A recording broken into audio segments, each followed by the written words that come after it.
하나님 나라는 말에 있지 않고 능력이 있다. 이 말의 의미는 바울이 고린도 교인들을 볼 때 고린도 교인들은 많이 잘 알고 은사도 많고 또 저들은 또 많이 배웠고 아주 기라성 같은 사도들이 와서 가르치고, 그런데 문제는 바울의 이 뜻이 뭐냐? 너희들은 말은 많은데 진짜 너희들이 하나님의 말씀의 능력은 있느냐? 이렇게 얘기하는 거예요. 쉽게 얘기하면은 저들이 사도들로부터 배운 말씀을 믿고 따르지 않는구나. 그래서 바울이 바로 그거를 아주 날카롭게 지적하는 것입니다. 그래서 바울은 내가 만약에 너희들을 기회가 돼서 방문한다면 난 너희들이 무슨 말을 하는지 그걸 듣지 않고 과연 너희들이 내가 너희들에게 가르친 대로 또 다른 위대한 하나님의 종들이 너희들에게 분명히 가르친 대로 너희가 그렇게 믿고 살고 있는지 그걸 보겠다는 거예요. 그걸 보겠다는 거예요. 그래서 우리가 여기서 말하는 능력이 마치 그러니까 이 말씀도 굉장히 많이 오해되고 잘못 알려지고 있는 말씀인데, 여기서 말하는 능력이라는 게 무슨 예수님이 하신 것처럼 병을 고치고 귀신을 쫓고 어떤 초자연적인 그걸 절대 얘기하는 게 아닙니다. 대부분은 자꾸 그거를 능력이라니까 그렇게 오해를 많이 해요. 그게 아니라 성경에서 말하는 진정한 능력이라고 하는 것은 하나님의 말씀이 우리가 실제적으로 순종하느냐 하는 것을 성경에서는 그걸 능력이라고 하는 것입니다. 그래서 능력에 대한 이 관점을 분명히 바로잡아야 되는데, 우리 주님께서는 우리가 우리 자신도 하나님의 능력이 있길 원하고 또 하나님께서 우리에게 능력을 주시기를 기도하고 그러지만 또 신앙의 능력이 있길 원하죠. 근데 그것은 절대 자칫하면은 그것을 굉장히 신비적이고 신기한 능력을 자꾸 연상할 수 있어요. 물론 그게 전혀 없는 것은 아닌데 그게 사실은 본래적인 것이 아니라 말씀에 대한 능력을 얘기하는 거죠. 그래서 사실은 정말 한번 곰곰이 생각해 본다면 제일 어려운 게 뭐냐면 말씀대로 사는 게 제일 어려워요. 그게 사실 진짜 어렵습니다. 귀신을 쫓고 병을 쫓는 건 얼마든지 그거는 쇼로 할 수가 있어요. 그건 얼마든지 어떻게 보면은 사실 나타날 수 있는 거예요. 근데 문제는 이 하나님의 말씀이 진짜 우리 안에서 능력으로 내가 진짜 이 말씀, 어떠한 하나님의 말씀이 정말 우리 안에 역사되어지는가, 이게 제일 어렵습니다. 저도 이게 제일 어렵다고 여겨집니다. 내가 이 성경의 이 전체의 귀한 말씀을 일일이 다 매사에 모든 영역에 모든 일에 정말 이 말씀대로 순종하는 게 이게 제일 어려워요. 이게 능력이라는 거예요. 그러니까 누가 능력이 있느냐, 누가 능력 있는 성도냐 했을 때 자꾸 은사적인 거. 그러니까 고린도 교회들은 은사가 굉장히 많았지만, 여러분 고린도 전서나 후서에 어디 바울이 그들이 가진 은사로 그들을 칭찬한 말씀은 없어요. 없다고요. 이상하지 않습니까? 아니 그렇게 하나님의 은사가 많으면 칭찬도 하고, 너희들 참 대단하구나, 어떻게 그렇게 은사가 많이 하고 그냥 칭찬을 해야 되는데 그 말씀이 전서 후서 어디에도 없습니다. 그러면서 오히려 가장 좋은 은사라고 하면서 고린도전서 13장에 대한 말씀을 쭉 끌어내죠. 봐요. 우리가 이 기독교의 능력이라고 자꾸 얘기할 때 자꾸 기독교의 능력을 은사주의자들이 기독교를 점령한 뒤부터는 그 능력에 대한 오해가 이제 생겨버린 거예요. 그 전까지는 하나님의 말씀을 잘 배우고 잘 가르치고 잘 듣고 그 말씀대로 힘써 우리가 어떠한 어려움이 있고 어떠한 오해가 있건 어떠한 난관이 있어도 그냥 어떤 말씀을 내가 따라 살아야 되는데 그게 능력인데, 우리는 그러한 능력은 싹 이렇게 덮어버리고 은사주의적인 능력을 추구하는 거예요. 그러니까 이제 성령의 능력, 특히 성령의 능력을 굉장히 강조하지 않습니까? 그런데 바울은 역시 성령의 능력에 대해서도 바울은 우리 시대에 말하는 능력을 말한 예는 한 번도 없어요.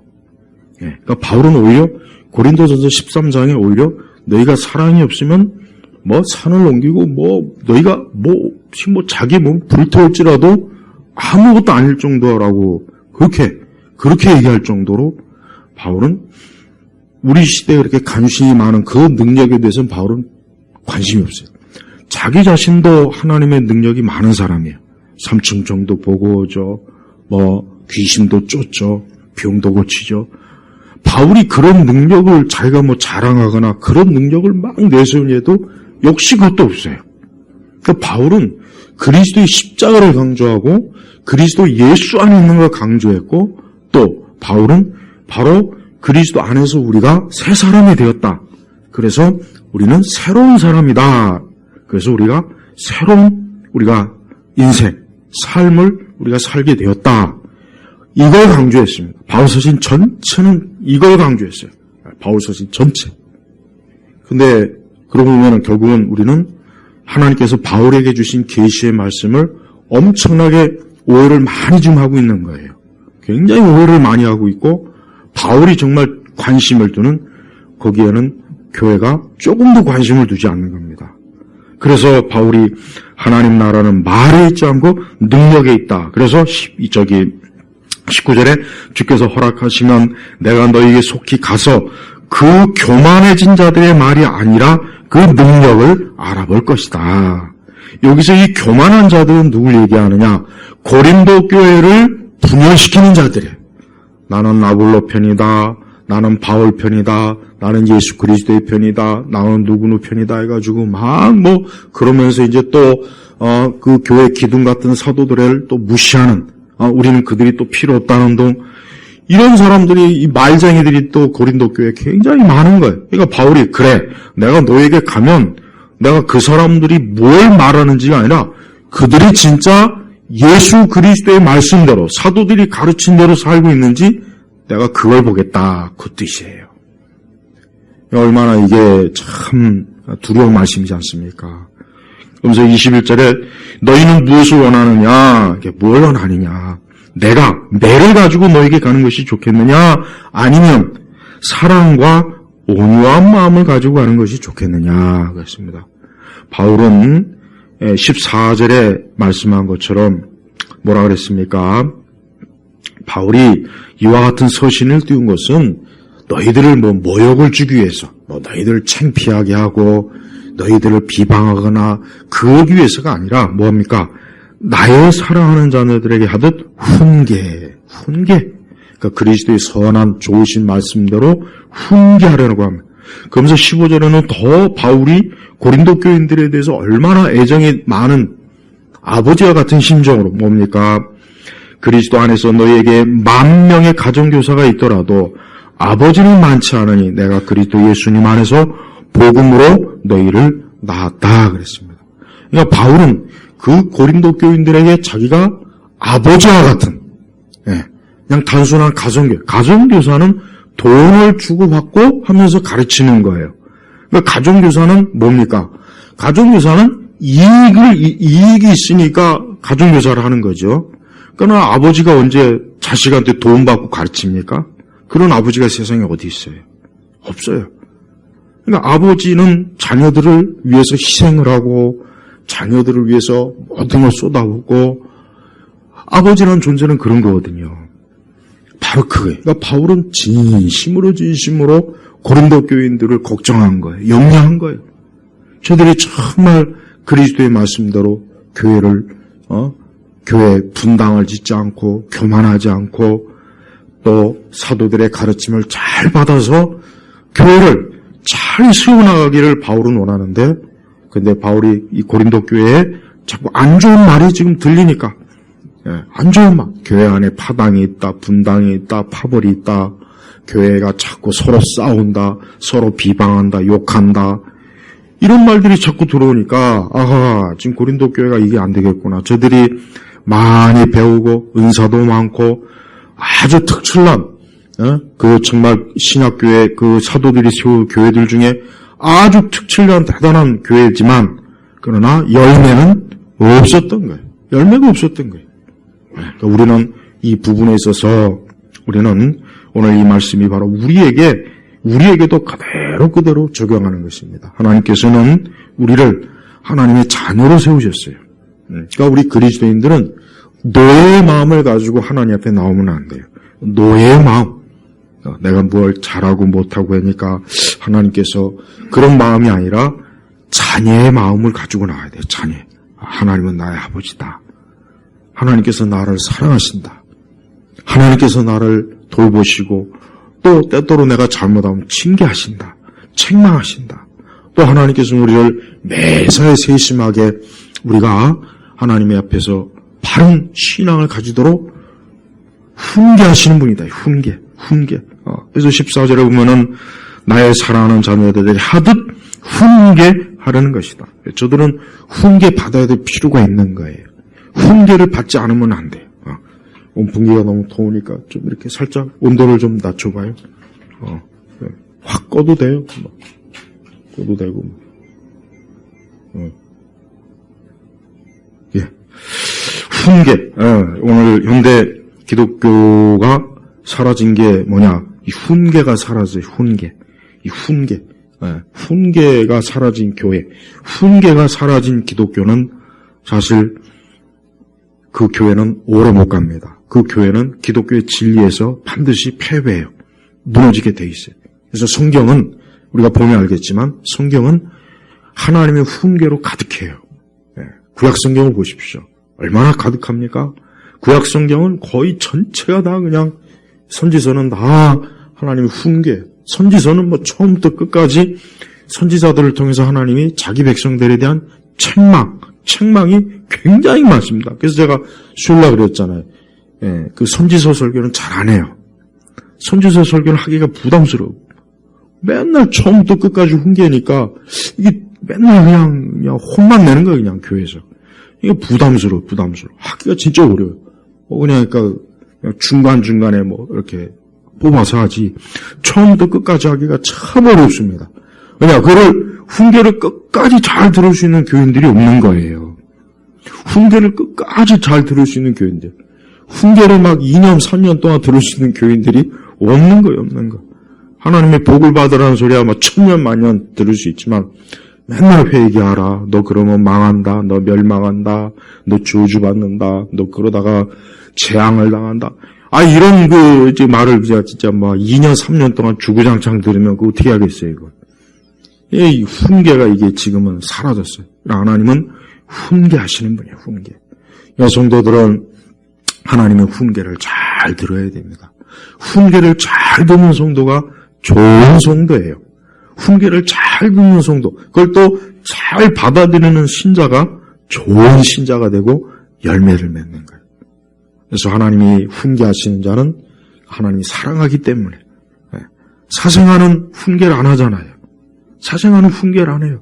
훈계할 사람이 아예 없어요. 그러나 하나님은 자기 자녀를 사생아로 여기지 않고 뭡니까? 내 자녀다, 내 백성이다. 그래 하나님께서 그러니까 계속 훈계하고 책망하고 징계하고 또 더 엇나가면 아주 하나님께서 아주 혹독하게 그냥 아주 징벌을 해서 참 고생을 또 하게 하지 않습니까? 그 이스라엘이 보면 구약성의 이스라엘 보면은 고생을 많이 해요. 진짜 차라리 선민 안 되는 게 어떻게 보면 좋지 않겠나 싶을 정도로 고생을 많이 합니다. 왜 그러냐? 하나님의 자녀이니까. 내 백성이라고 하나님이 딱 정해놨으니까 하나님께서 계속 훈계하는 거예요. 하지만 이방 민족들이 어디 하나님 훈계하는 거 봤습니까? 이방 민족들에 대한 훈계는 거의 없어요. 경고는 있죠. 경고는 있지만 자녀에게 하듯 하는 훈계는 성경에 없습니다. 왜? 그들에겐 훈계할 필요가 없어요. 그들은 하나님의 자녀가 아니에요. 하나님은 그들이 무엇을 하든 그들이 어떤 죄를 짓든 그냥 내버려둬요. 하나님의 손을 안 대는 거예요. 사랑해서 안 되는 게 아니라 그들은 하나님의 사랑에 관심에서 제외된 그 경계를 벗어났기 때문에 하나님이 그냥 손을 안 대는 거예요. 여러분, 저 세상 사람들이 지금 이 시간 이렇게 막 오늘 같은 날 저들이 뭐 한다고 해서 하나님께서 막 그냥 하늘에서 막 100만 볼트 되는 번개를 두들기기 시작해봐요. 그 살아날 사람이 누가 있겠어요? 나는 그렇게 안 해요. 그냥 내버려둬요. 저들이 오늘 뭐 골프장을 가든 술집에 가든 저들이 뭐 자기 마음대로 인생을 쓰든 그냥 내버려둬요. 우리는 그걸 보고 야, 하나님께서는 왜 저들이 저렇게 아유, 하나님은 섬기지 않는데도 왜 저렇게 좋은 시간 보내고 좋은 곳에서 즐겁게 왜 저렇게 놔두실까? 왜 그렇게 놔두겠습니까? 한번 생각을 해보세요. 왜 놔두겠어요? 왜? 사랑하기 때문에 놔둘까요? 그게 아니죠.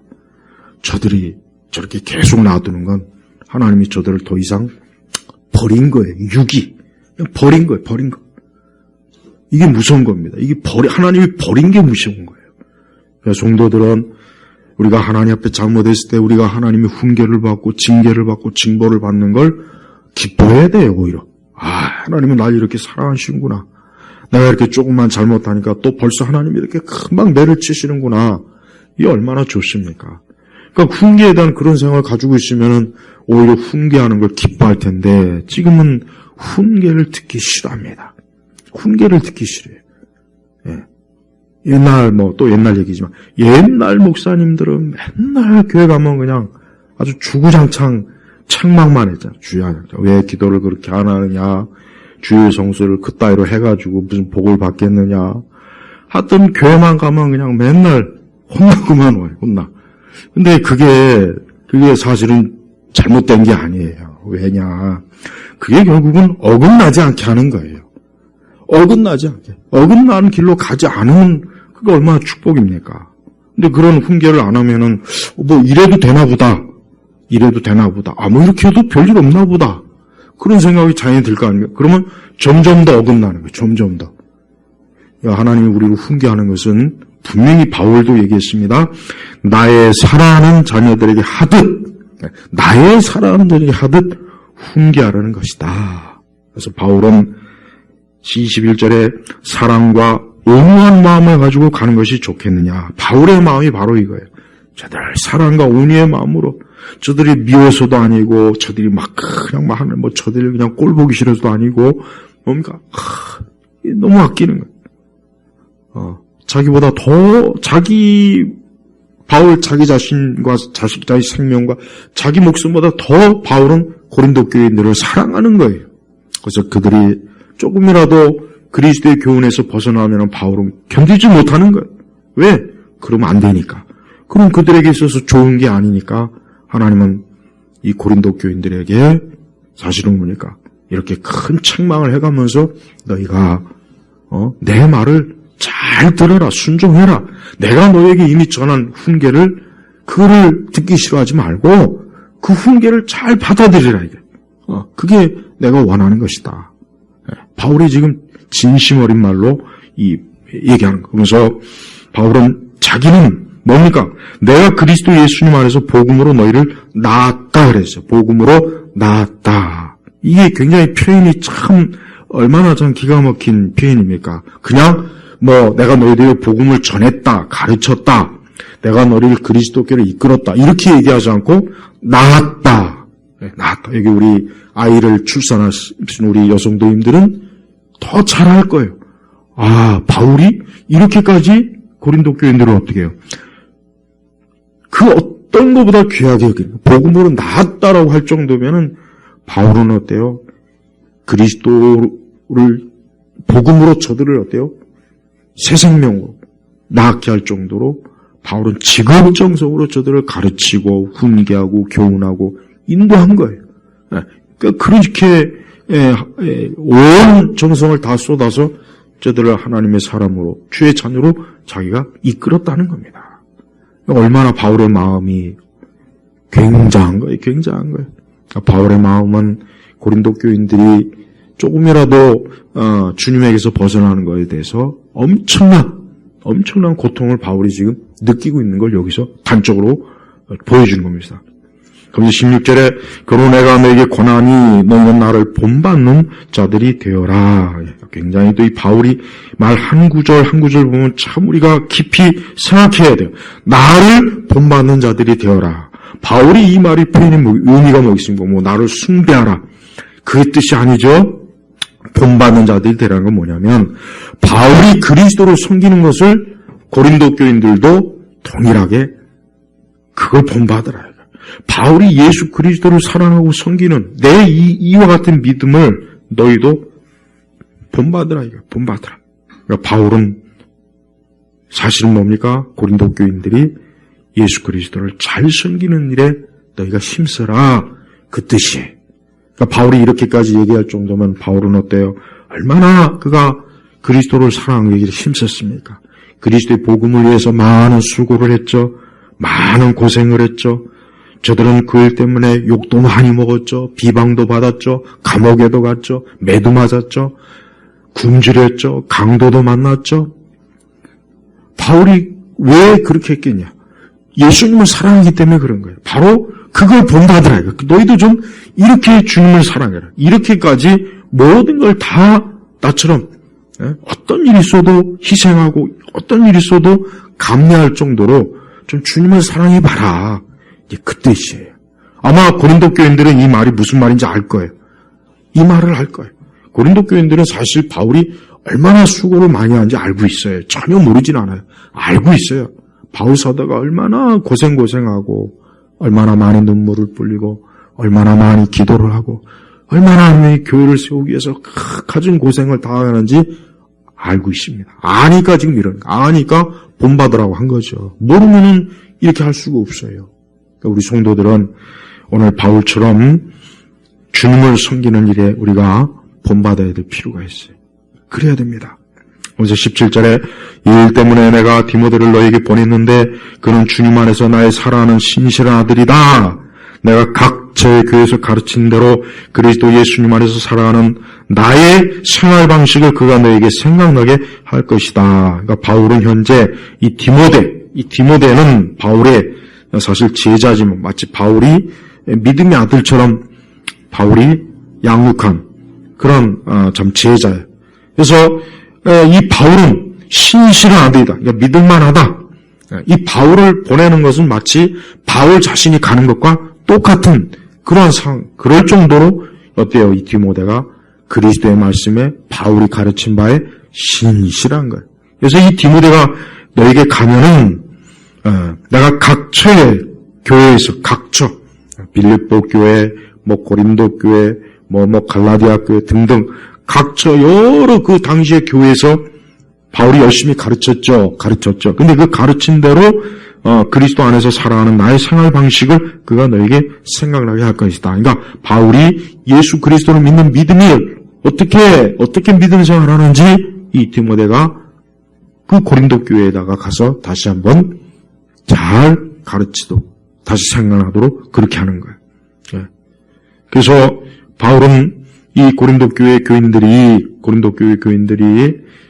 그동안 우리가 이제 3장, 거의 4장 다 왔지만서도 이 고린도 교회 교인들이 그리스도 예수의 지혜를, 하나님의 지혜를 가지고 그 구원의 확신과 믿음 가지고 또 교회를 분열시키지 않고 파당을 짓지 않고 서로 분당하지 않고 서로 마치 그러니까 서로 그냥 한 교회 안에서 서로 세력 다툼하지 않고 한 교회에서 한 주님을 모시고 하나의 교회가 되어서 서로 사랑하고 서로 아끼고 또 서로 겸손하게 그리고 무엇보다도 계속해서 복음을 전하는 일에 이 고린도 교회들이 힘쓰길 원하는 거예요.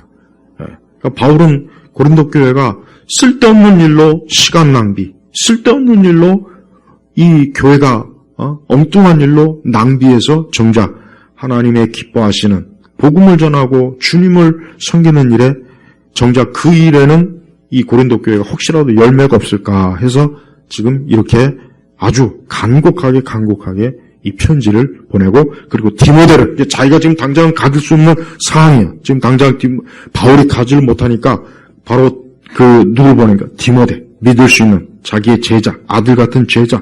그래서 디모데가 가서 그들에게 신실하게 그리스도 안에서의 이 바울의 생활 방식. 여기서 나의 생활 방식이라고 하는 것은 바로 바울이 예수님을 믿는 그 믿음의 삶을 가서 가르쳐 주는 것입니다. 그래서 바울이 그리스도를 믿고 섬기고 그리스도를 위해서 희생하고 복음을 전하고 교회를 세우고 하는 이런 일들을 고린도 교인들에게 다시 한번 가서 가르쳐 주는 거예요.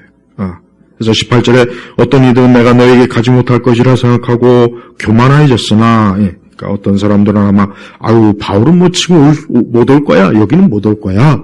바울은 지금 여기 올 상황이 아니니까 못 올 거야 하고 마치 그냥 굉장히 바울이 올 수가 바울의 현 상황인 절대 올 수가 없겠지 하고 지금 그냥 아주 뭐라 그럴까, 바울이 온다는 생각은 꿈도 꾸지 않는 거예요. 하지만 그래서 바울은 주께서 허락하시면 주의 인도하심이 있으면 어때요?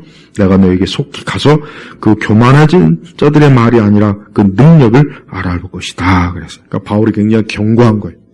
그러니까 바울이 이 디모데를 통해서 먼저 이 고린도전서의 서신을 먼저 보냈는데 이 가르침을 받아들이지 않고 계속해서 그 바울이 경고한 것, 하지 말라고 한 그 짓을 계속 만약에 하고 있다면 내가 그들이 어떻게 그리스도의 말씀에 뜻대로 사는지를 그걸 보겠다. 그러면서 바울은 분명히 내가 매를 가지고 너에게 가는 게 좋겠냐. 매를 가진다는 뭐가 아주 바울이 가면은 혹독하게 징계하고 아주 혹독하게 훈계하겠다는 거예요.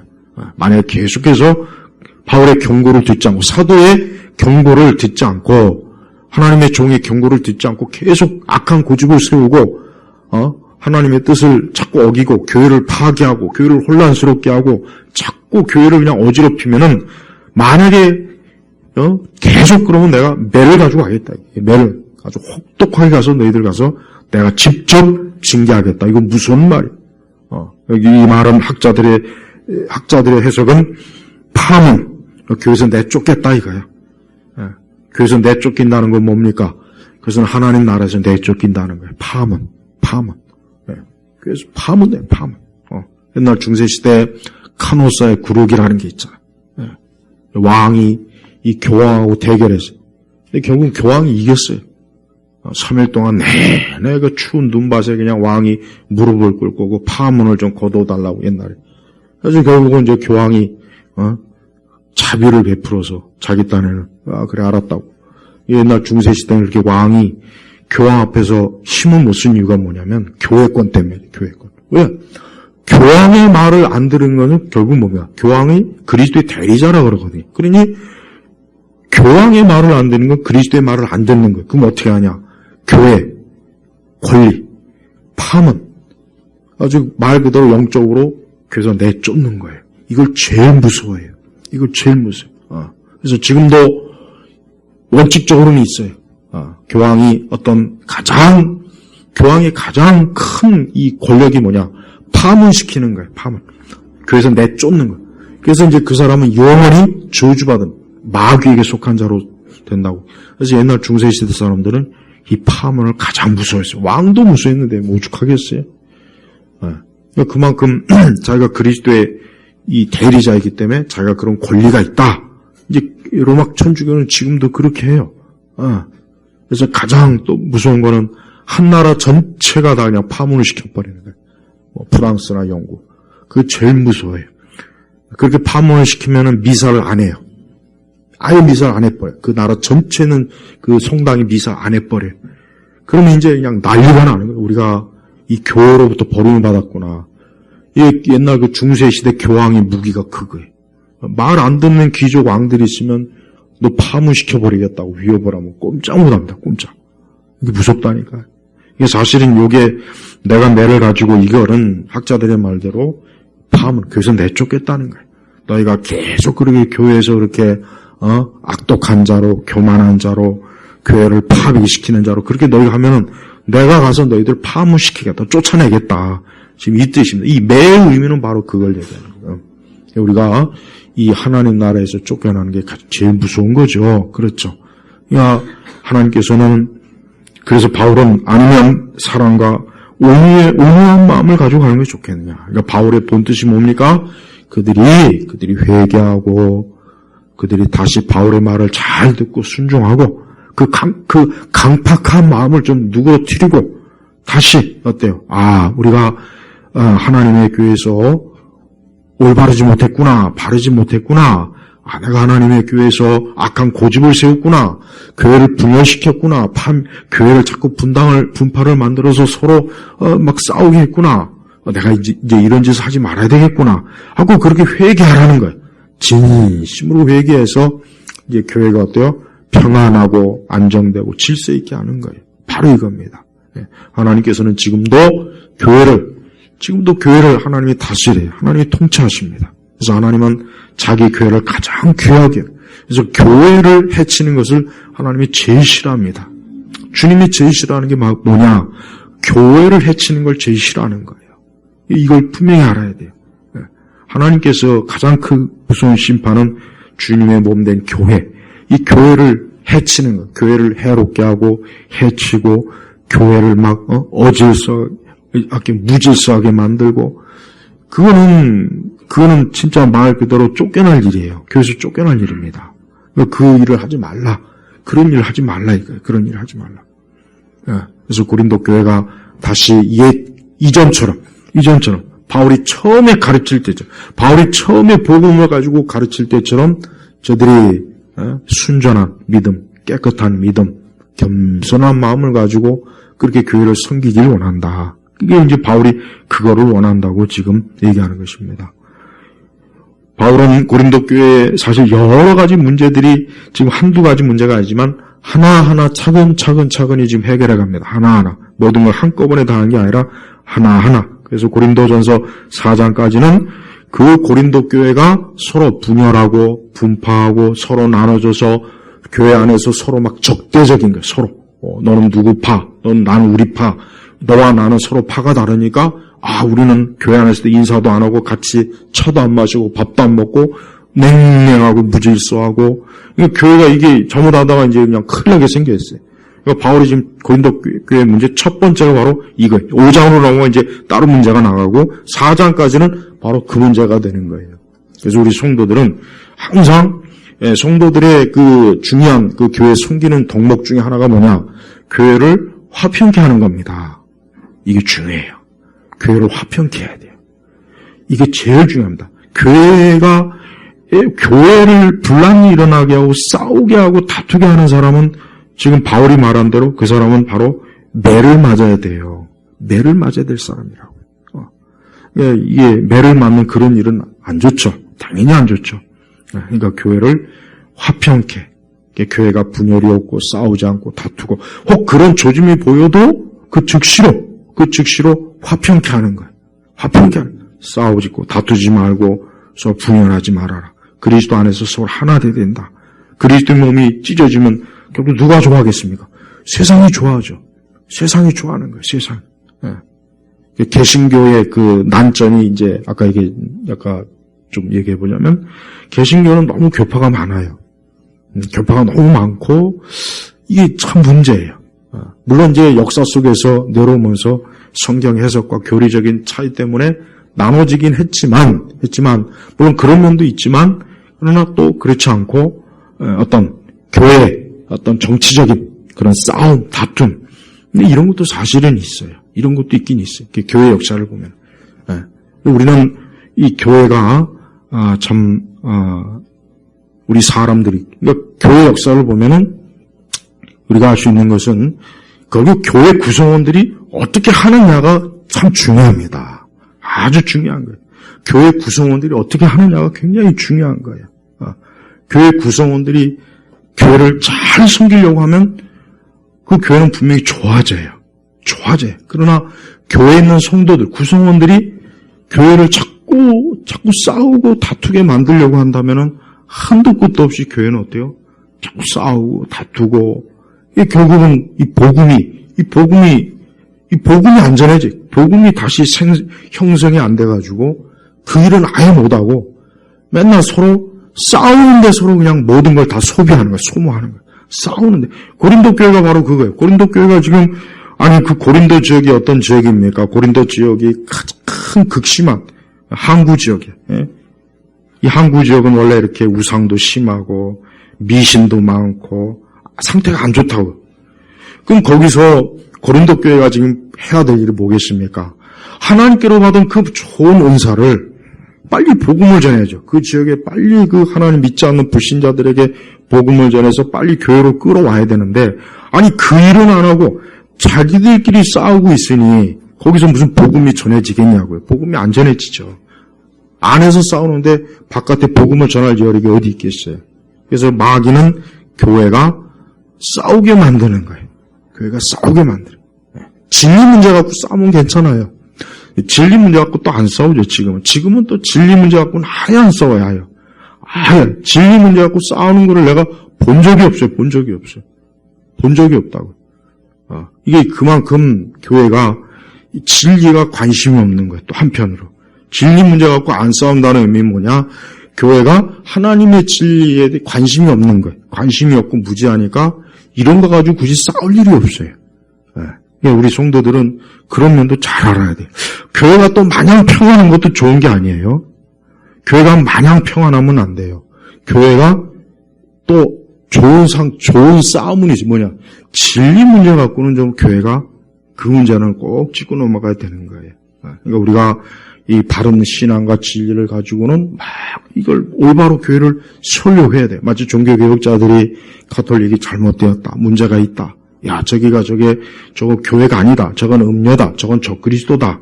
그래서 그 문제를 가지고 막 진리 가지고 막 해서 우리 전 교회가 이렇게 개신교회가 생겨났잖아요.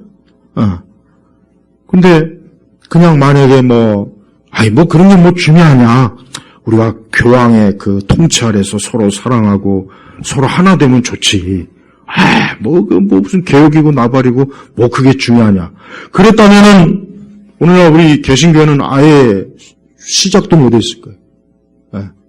근데 지금 이제 우리나라 이제 교회가 우리 시대 교회는 다시 이제 거꾸로 돌아가는 거예요. 거꾸로.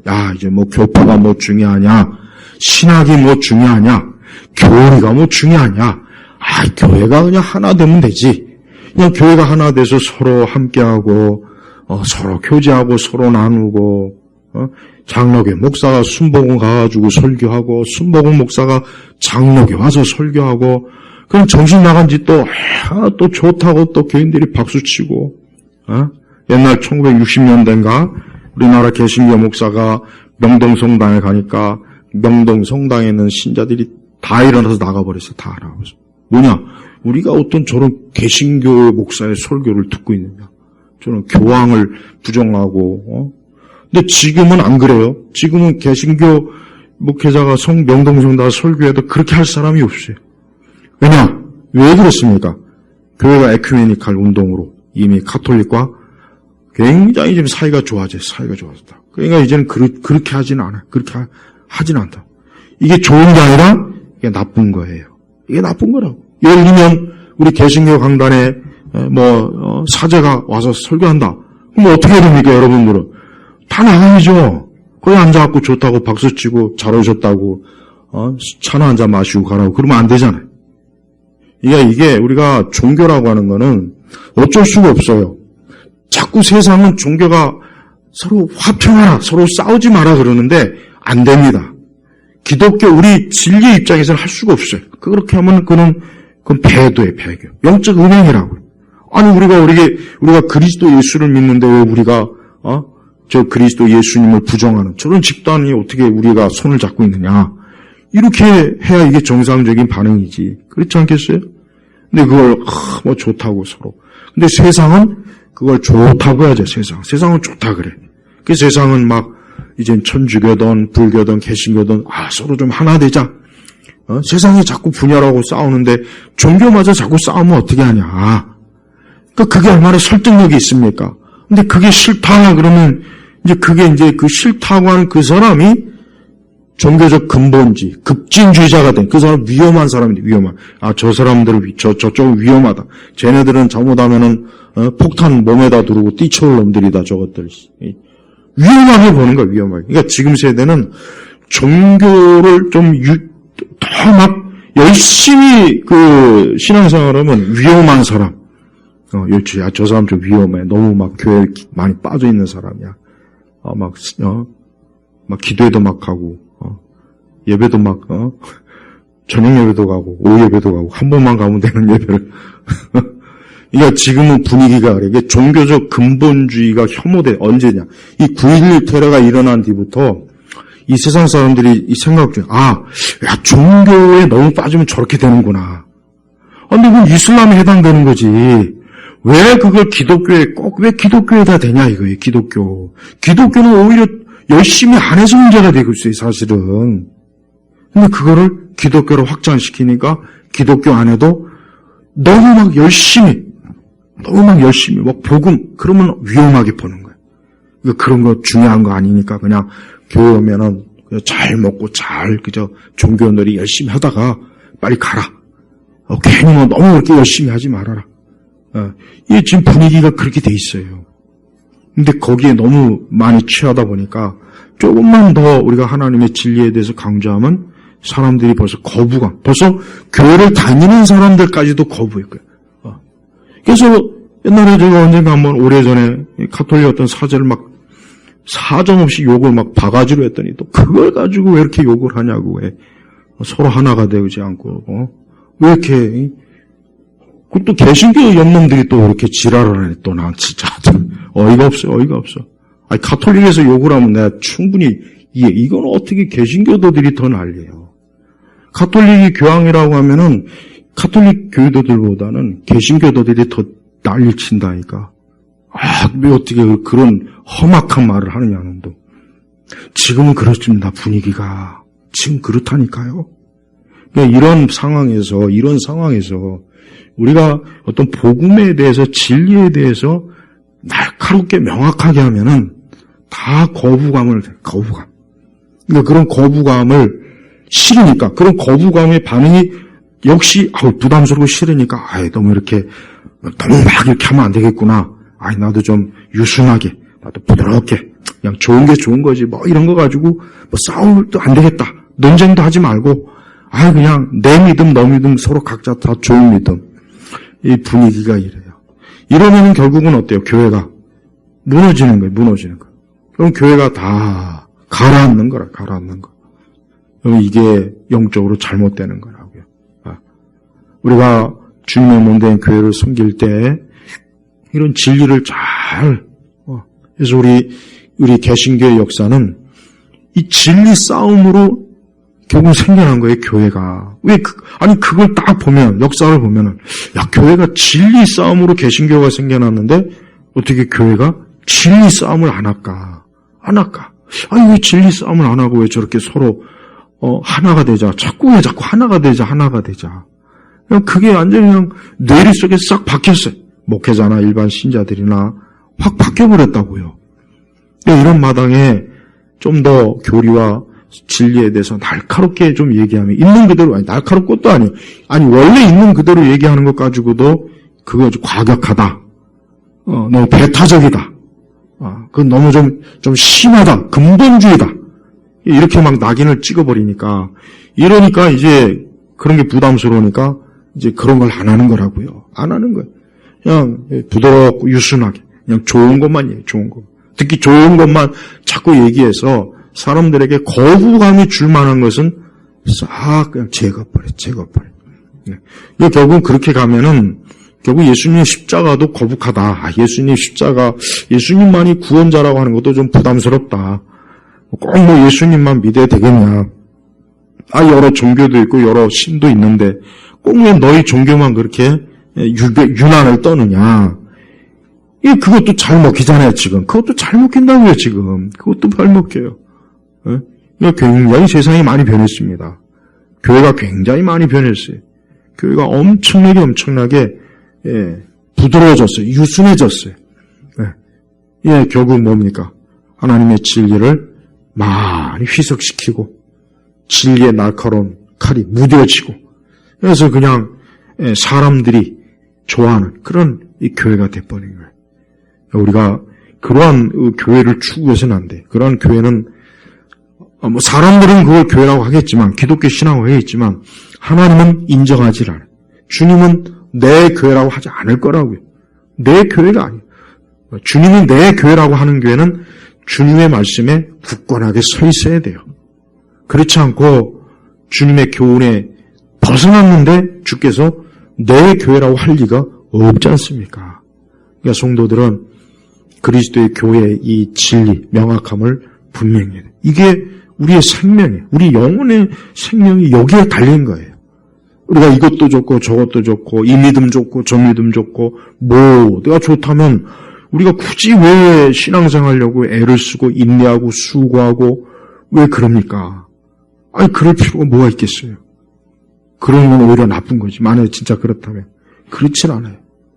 우리는 우리 앞선 믿음의 세대들이 정말 하나님의 진리를 인해서 그들이 그리스도의 복음, 내 영혼을 구원하고 나를 영원한 생명으로 이끌고 나를 영원한 주의 복락으로 이끌 그 하나님의 그 말씀 교훈을 끝까지 붙잡고 있을 때 거기에 하나님의 축복이 있고 능력이 있고 영광이 있는 거예요. 이 신앙의 정체성을 잘 지켜야 됩니다. 이 신앙의 정체성을 지키는 게 지금 문제가 돼갖고 이렇게 다 그냥 흐느적거리고 그냥 뭐 이것도 저것도 다 섞어버리니까 그냥 섞어버렸어요. 이 너무 많이 섞어버려가지고 어떻게 섞었는지조차도 모르게 지금 둬버렸다고요. 이 어떻게 섞였는지도 알아야 되는데 그걸 모르고는 지금 이렇게 심한 어려움에 지금 처한 것이에요. 바울은 이 고린도 교회에 대한 염려와 근심이 많았습니다. 바울은 이 고린도 교회가 그리스도의 몸된 교회로서 끝까지 잘 세워지는 걸 원했는데 자꾸 그거를 회방하고 그걸 자꾸 그런 것들을 그와 같은 것들을 못하게 하는 그 고린도 교회 일부 교만한 자들, 분파주의자들 이 자들이 자꾸 그러니까 바울은 지금 이렇게 경고를 해서 더 이상 그렇게 하지 말아라. 계속 그렇게 하면 내가 너희들을 쫓아내겠다. 그러니 내가 사랑과 온유의 마음을 가지고 가도록 해라. 너희가 이제라도 돌이키고 회개하고 하나님의 교회를 바르게 잘 섬겨 화평해. 오직 정말 진짜 진리로 하나 되는 이 교회로 너희가 잘 섬기도록 해라 하고 이 바울이 지금 권면하는 것입니다. 그래서 우리 성도들도 주의 몸된 교회를 잘 섬기는 게 그 여러분들이 해야 될 일입니다. 하나님은 그걸 기뻐하시. 우리가 주님의 교회를 잘 섬기는 사람을 하나님께서 그 사람을 하나님 축복하시고 돌보시고 왜? 주께서는 주를 귀하게 여길 때 주께서도 우리를 또 귀하게 여겨주시는 거예요. 이걸 잘 알아야 됩니다. 이게 원리입니다. 바울처럼 우리 자신도 그리스도의 교회를 위해서 우리의 마음을 다해서 뜻을 다해서 성실하게 진실하게 어떤 교회를 절대 흐트러지지 말고 잘 가꾸고 그런 마음 그런 진실한 마음 주님을 섬기는 그 사랑 때문에 이 고린도 교회를 귀하게 여기는 겁니다. 우리도 역시 그런 마음으로 교회를 잘 섬기는 성도로서 사시길 주의 이름으로 축복합니다. 기도하겠습니다. 하나님 아버지 감사합니다.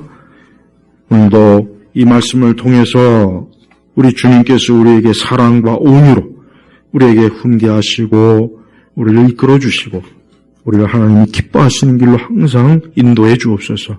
우리 예일교회 성도들이 항상 교회 안에서 주께서 기뻐하시는 선한 좋은 일꾼으로 저들이 평생 주님을 영화롭게 하는 복된 인생들이 되게 하소서. 예수 그리스도의 이름으로 기도 올렸습니다. 아멘.